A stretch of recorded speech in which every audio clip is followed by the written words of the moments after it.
It was an Iranian missile, launched by Hezbollah, from territory occupied by the Houthis in Yemen, Al-Ubaid told CNN, referring to Shia militias in Lebanon and Yemen closely allied to Tehran. "We see this as an act of war," he said. "Iran cannot lob missiles at Saudi cities and towns and expect us not to take steps," he added, citing Article 51 of the UN Charter whereby a nation can act if an armed attack occurs against it. Al-Ubaid said the missile was made in Iran and smuggled in parts into Yemen, where he claimed operatives from the Iranian Revolutionary Guards and Hezbollah helped put it back together again and then launch it.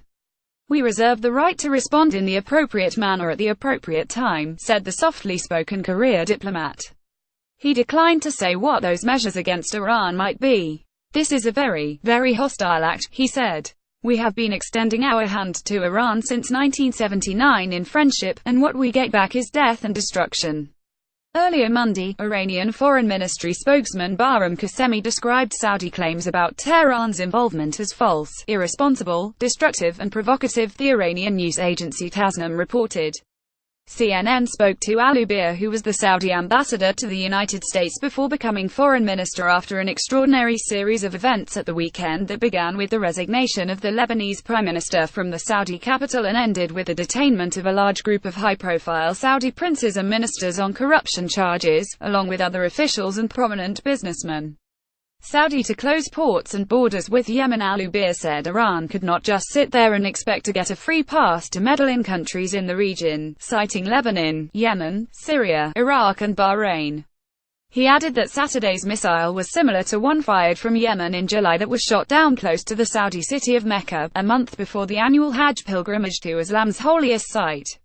Al-Ubaid confirmed to CNN on Monday that his country was closing its ports and borders with Yemen to stop Iranian penetration of the kingdom.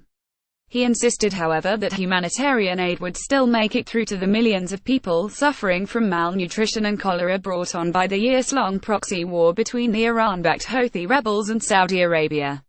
"Our objective is to increase the flow of humanitarian assistance in Yemen, but do it in such a way that Iran and its militias and its proxies cannot use that access in order to smuggle weapons and technology that can be reassembled into missiles in Yemen, that will then be used against us and against the Yemeni people," he said.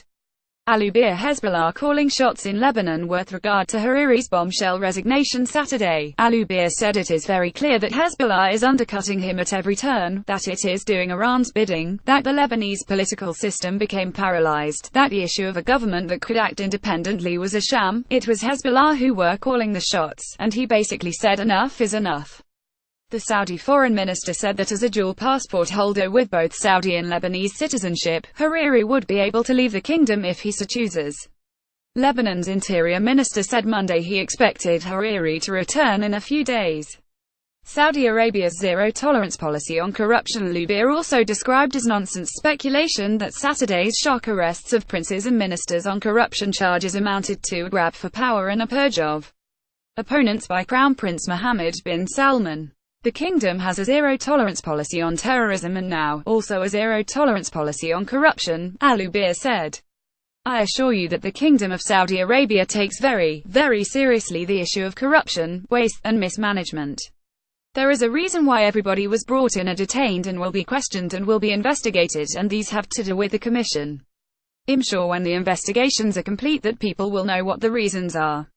Al-Ubaid said the arrests were in line with the kingdom's plans to diversify the economy and modernize society by 2030 and achieve economic growth, rejecting suggestions that the detentions could put off potential investors. "We want investors to have confidence in our system," he said. "We want companies to know that when they come to compete in Saudi Arabia they will compete fair and square with any other company and not be subject to people using their influence or their position in order to extract better deals."